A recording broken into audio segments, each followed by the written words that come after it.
একাধিকবার আদালতের নির্দেশ এড়িয়ে শেষ পর্যন্ত অভিষেক ব্যানার্জি কণ্ঠস্বরে নমুনা দিতে হাজির হলেন বিধাননগর আদালতে। এই যে এড়িয়ে যাওয়া, এটার কি কারণ মনে হয়? কণ্ঠস্বরের নমুনা দিতে এত ভয় কিসের তার? আসলে জানেন তো, আমি একটা কথা বলি যে আমি যদি অপরাধ না করে থাকি তাহলে আমার তদন্ত হোক, তদন্তকারীরা আসুন, বারবার আসুন, তাতে কিছু যায় আসে না। কিন্তু যখন আমি জানি যে আমি অপরাধ করেছি, তখনই আমার মধ্যে একটা প্রবণতা আসবে যে করেই হোক তদন্ত এড়িয়ে যাও। এটা অপরাধ মনস্কতার একটা স্পষ্ট প্রতিফলন, আর কিছুই না। তবে কণ্ঠস্বর নেবে তাতে তোমার কি আছে? কণ্ঠস্বর নেওয়ার পর যদি বলে তোমারই কণ্ঠস্বর, তখন তুমি আইনি লড়াই করতে পারো। এই কণ্ঠস্বর নেওয়ার ফলে কি কি হতে পারে, তার সাক্ষ্য প্রমাণের কি কতটা গ্রহণযোগ্যতা, অনেক বিষয় থাকে। কিন্তু এরা সাধারণভাবে আমি দেখেছি এত বেশি অপরাধ করেছে যার ফলে ভয় পায় যে জিজ্ঞাসাবাদ করলে কি বলে ফেলবো, কি হয়ে যাবে, এই সেটা। কিন্তু এর সঙ্গে আরো অনেকগুলো মামলা জড়িয়ে যাবে না, যেগুলো ধরুন চাকরি চুরি সহ যে দুর্নীতির মামলাগুলো? দেখুন, আমি একটা কথা বলি, চাকরি চুরি, পুরো নিয়োগে দুর্নীতি, এটা বহুদিন থেকে আমরা লড়াই করছি এবং সিবিআই তদন্ত বহুদিন থেকে করছে। এতদিন তদন্ত সময় লাগা কথা না, যদি তদন্তকারী সংস্থা তাদের যথাযথ দক্ষতা নিয়ে কাজ করছেন না বা তাদের করতে দেয়া হচ্ছে না। এটা তারা একে অপরের বিরুদ্ধে একটা রাজনৈতিক অস্ত্র ব্যবহার করেছেন। আর আমরা যারা যথার্থই চেয়েছিলাম যে দুর্নীতি মুক্ত প্রশাসন হোক, শিক্ষিত ছেলেমেয়েরা তাদের পারস্পরিক মেধাভিত্তিক নির্ণয়ে শিক্ষকতা করুন, সেটা ক্রমশ দূরে চলে যাচ্ছিল। এখন ধরুন একটা রাজনৈতিক পালা পরিবর্তন হয়েছে, কেউ বেনিফিট পেয়েছে। এখন আমাকে আমার অনেক বন্ধু ঠাট্টা করে বলতেন, লড়াই করছেন আপনি দুর্নীতির বিরুদ্ধে, ফায়দা লোটার চেষ্টা করছে বিজেপি, তাহলে ফায়দাটা লুটেছে হয়তো। কিন্তু মূল যে সমস্যা, সেই সমস্যার দিকে সমাধানের জন্য আইনগত বলুন, সামাজিক বলুন বা প্রশাসনিক বলুন, কোনো প্রচেষ্টা নেই। এটা আমি আপনাকে স্পষ্ট বলে দিচ্ছি। সুতরাং এখন এই দুর্নীতির মূলক তদন্ত চলবে, তারপরে আরো কিছু তদন্ত হবে, এই খেলাটাই চলতে থাকবে, আর কিছু হবে। তাহলে অভিষেক ব্যানার্জির এত ভয় কিসের? তিনি যদি জানেনই যে হচ্ছে, তো নিজের ভেতরের একটা নিজের মধ্যে একটা আতঙ্ক থাকে। ও তো বুঝতে পারছে না অপরপক্ষ কি করবে। অপরপক্ষ যে ওকে লাজে ঘোরাচ্ছে সেটা তো বোঝবার সাধ্য নেই, আর ওদের পরামর্শদাতা যারা তারা বলতে পারবেন। আর যে শক্তির উপর দাঁড়িয়ে তিনি নাচানাচি করতে, আজকে সেই শক্তি ধূলিসাৎ হয়ে গিয়েছে। সুতরাং পরিস্থিতি পরিবর্তন হচ্ছে, তার মধ্যে দিয়ে তারা হয়তো কেউ ভাবছেন বাঁচতে পারবো, কেউ ভাবছেন বাঁচার চেষ্টা করি, কেউ ভাবছেন ওদের সঙ্গে গিয়ে প্রচলিত কথা ওয়াশিং মেশিনে ঢুকে পড়ি, এইসবই প্রচেষ্টা, কিছু না।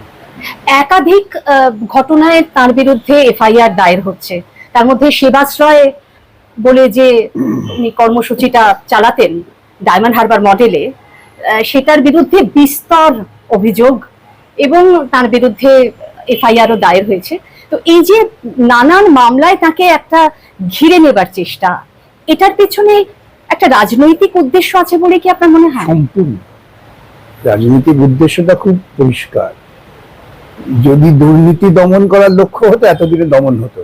রাজনৈতিক উদ্দেশ্য হচ্ছে বার্গেন করার জায়গাটাকে ক্রমশ দৃঢ় করা, বিজেপির পক্ষে বার্গেনের শক্তিটাকে বাড়ানো, এইটা আর কিছু না। মানে এই কারণেই কি এই যে ইডি ডেকে পাঠানোর সঙ্গে সঙ্গে যে কালীঘাটের হাত ছেড়ে মদন মিত্র ভালো তৃণমূলের শিবিরে যাওয়ার চেষ্টা করছেন, এটার পেছনে ওই একই কারণ? কেন আমি বলি আবারও যে একই বৃন্তের তো ফুল। কিন্তু তারা যে কথা বলেন যে তারা দুর্নীতির বিরুদ্ধে, তারা কখনোই বিজেপি তৃণমূলীকরণ করতে দেবেন না, তো চোখের সামনে তো আমরা সেগুলো দেখছি না। যারা মন্দিরের সম্পদকে নিয়ে নির্দ্বিধায় চুরি করতে পারেন, তারা দুর্নীতির বিরুদ্ধে লড়াই করবেন, এটা আমার পক্ষে কষ্ট হয় ভাবতে। একটা জায়গা নিয়ে খুব প্রশ্ন ওঠে, সেটা মরালিটির প্রশ্ন। সেটা হচ্ছে রাজনীতি থেকে এই নীতিবোধটা কি সম্পূর্ণ বিদায় নিয়েছে? এই বিদায় নেয়নি, বিদায় করিয়ে দেওয়ার একটা প্রকল্প চলছে। পুঁজিবাদের দার্শনিকরা বা তাত্ত্বিকরা একটা শব্দবন্ধ তৈরি করেছিলেন, সেটা হচ্ছে politics is the last resort of scoundrel. কেন বলেছিলেন যে তাদের ব্যবস্থাটা চলবে, সেই ব্যবস্থার বিরুদ্ধে কেন কথা বলা হবে? এখন প্রচেষ্টা হয় সবসময় যে রাজনীতির কাছ থেকে নীতিবোধ, নৈতিকতা এবং রাজনীতি যে বৃহত্তর মানুষের মঙ্গলের জন্য একটা প্রচেষ্টা, সেটাকে ভুলিয়ে দাও। রাজনীতির সঙ্গে দুর্নীতির একেবারে এমন মেলবন্ধন করে দাও যেটা সুস্থ চিন্তার মানুষ তারা বা চুপচাপ আমি আমার লেখাপড়া দিয়ে থাকি, আমি আমার ঘরে থাকি, আমি আমার বউ বাচ্চা নিয়ে থাকি, এসবের মধ্যে নেই। এই একটা মানসিকতা তৈরি করার প্রয়াস আছে এবং পশ্চিমবঙ্গে 2011 পরবর্তী সময় থেকে এটাকে খুব বেশি বেশি করে মানুষের মনের মধ্যে পৌঁছে দেওয়া হয়েছে। যার ফলে দেখবেন ওই লাস্ট রিসর্ট হিসেবে তারা ধর্মকে আশ্রয় করেন। আমরা কি দেখলাম যে আপনারা যে আদালতে গেছেন বারবার, সেটা হচ্ছে এই দুর্গাপুজো কমিটিগুলোকে যে টাকা বিলি করা হচ্ছে তার বিরুদ্ধে। রেজিম চেঞ্জ হলো, কিন্তু এই যে কর্মসূচি তার কোনো পরিবর্তন হলো না। এখন রথ কমিটিগুলোকে 5 লাখ টাকা করে দেওয়া হবে এবং হেলিকপ্টার থেকে পুষ্পবৃষ্টি করা হবে যারা বাবার মাথায় জল ঢালতে যাবেন। আমি দেখবে এটা পোস্ট করেছি যে দিদির পথেই দাদা হাঁটছেন। রথের জন্য টাকা দেওয়ার প্রয়োজন কি? সেটা রবীন্দ্রনাথের রথের রশি উনি পড়েছেন কিনা আমি জানি না। সেখানে রথ চালাবার জন্য শেষ পর্যন্ত অন্তর্য সাধারণ মানুষদের টানেই রথ নড়লো, উচ্চবর্ণের লোকের টানে রথ নড়েনি। আজকে তাহলে কি বলতে হবে কি যে রথ নড়ছিল না, সরকারি টাকা দিয়ে তাকে ইথানল দেয়া হলো? আবার কি এর বিরুদ্ধে আদালতে যাবেন? কারণ আদালত কিন্তু কোনো সময় খুব একটা মুশকিল হচ্ছে এই যে আমাদের আদালতরা এই সমস্ত গুরুত্বপূর্ণ বিষয়ে দ্রুত সিদ্ধান্ত করার দিকে আগ্রহী নন। এটা ঘটনা, বহু গুরুত্বপূর্ণ বিষয় নিয়ে যখন মামলা হয় সেটাকে কিন্তু শুনানি করতে আমাদের আদালতের সময় হয় না এবং তার সুযোগে এরা নেন। মানে আপনার কি মনে হয় যে এই যে গুন্ডা দমন আইন বলবৎ হলো, একে তো আদালতে চ্যালেঞ্জ করা হয়েছে এবং আদালত তার শুনলেনও, কিন্তু সেই শুনানি পর্ব চলতে চলতে তার ফায়সালা হতে হতে আইন নিয়ে একটা মহাবিপদ হয়েছে। এর কোনো গেজেট নোটিফিকেশন কিন্তু পাওয়া যাচ্ছে না। মুখে বলছেন চালু হলো, কিন্তু আইন চালু করতে গেলে পরে তার একটা গেজেট নোটিফিকেশন করতে হয় এবং কবে থেকে চালু হলো তার দিনটাও নির্দিষ্ট করে দিতে হয়। আমার জুনিয়ররা আমাকে দুবেলা এসে বলছেন স্যার আমরা আপ্রাণ খুঁজেও গেজেট নোটিফিকেশন পাচ্ছি না।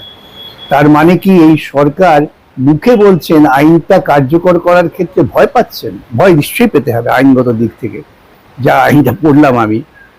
এবং আরো মারাত্মক জায়গায় তারা চলে যাচ্ছেন। তারা ওই আন্দোলন হলে ক্ষতিপূরণে, এমনকি ব্যক্তি সম্পত্তি, মানে আজকে আমার সঙ্গে সংযুক্তা যদি ঝগড়াঝাটি হয়, সংযুক্তা যদি আমার চশমাটাকে এনে আমি যদি সংযুক্তার দুলটা কেড়ে নিই, তাই এটাও একটা বিষয় হয়ে যাবে। তার জন্য আবার একটা কমিশনের কাছে যেতে হবে ড্যামেজের জন্য। মানে সাধারণ যে আইন, ব্যক্তি পরিসরেও যে আইন কার্যকর ছিল, যাকে আমরা বলি কমন ল, সেসবটাকেও উড়িয়ে দেওয়ার প্রচেষ্টা। এই সাংঘাতিক স্বৈরতান্ত্রিক প্রবণতা। অনেকে বলছেন যে ব্রিটিশ আমলের রাওলাট আইনের সঙ্গে তুলনা করছেন। রাওলাটের থেকেও এটা খারাপ আমি যতটুকু পড়েছি। মানে রাওলাট আইন যে পরিস্থিতিতে তৈরি হয়েছিল, তখন দেশ পরাধীন, সাম্রাজ্যবাদের বিরুদ্ধে লড়াই হচ্ছে, রাওলাট আইন তারা চালু করেছেন। এখন দেশ তো স্বাধীন, 75 বছর স্বাধীনতার পর আমরা নাকি গণতন্ত্রের কি পিতৃভূমিতেও ইসরায়েল, অবশ্য আমরা তো গণতন্ত্রের মাতৃভূমিতে আছি, তো সেখানে আইন কেন? যা এই কিছুদিন আগে ওদের নেতারা বললে আমরা ঔপনিবেশিক আইন ছুটে ফেলে দেবো বলে এই criminal procedure code, penal code নাম বদলে দিলেন, কিন্তু পুরোপুরি টুকে দিলেন। সেটাই আপনাকে প্রশ্ন যে ভারতীয় ন্যায় সংহিতা বা ভারতীয় নাগরিক সুরক্ষা সংহিতা, এর মধ্যে কি এই প্রভিশন নেই যাতে এই গুন্ডা দমন করা যায়? যথেষ্ট আছে, আমি তাই তো বলছি, যে সেটাই বলতে যাচ্ছিলাম যে কিছুদিন আগে তো তোমরা উপনিবেশের থেকে আমরা মুক্ত হচ্ছি আইন করলে, আর কয়েক মাস পরে পশ্চিমবঙ্গে এসে বুঝতে পারছো সেই আইনটা কার্যকর নয়। মানে পশ্চিমবঙ্গের আইনটা উপনিবেশের আইনের দিকে আর নিয়ে যাচ্ছে, পেছন দিকে যাত্রা।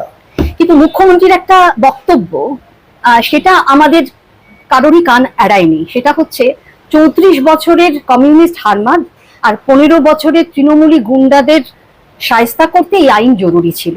তুমি যে কথা বলেছেন আমি সঙ্গে সঙ্গে, তাই তো ওর বিরুদ্ধে সবার আগে আসা উচিত। 34 বছরে নন্দীগ্রামকে কেন্দ্র করে সিপিআইএম এর 500 পার্টি অফিস উনি গর্ব করে বলতেন একদিনে গুড়িয়ে দিয়েছেন। তো এটাই তো হারমাত কাজ, এটাই তো গুমরাই কাজ। উনি ঘোষণা করেছিলেন যে একটা জায়গায় বিরোধীরা জিততে পারবে না, সব আসন পেলে 5 কোটি না কত কোটি টাকা দেবেন।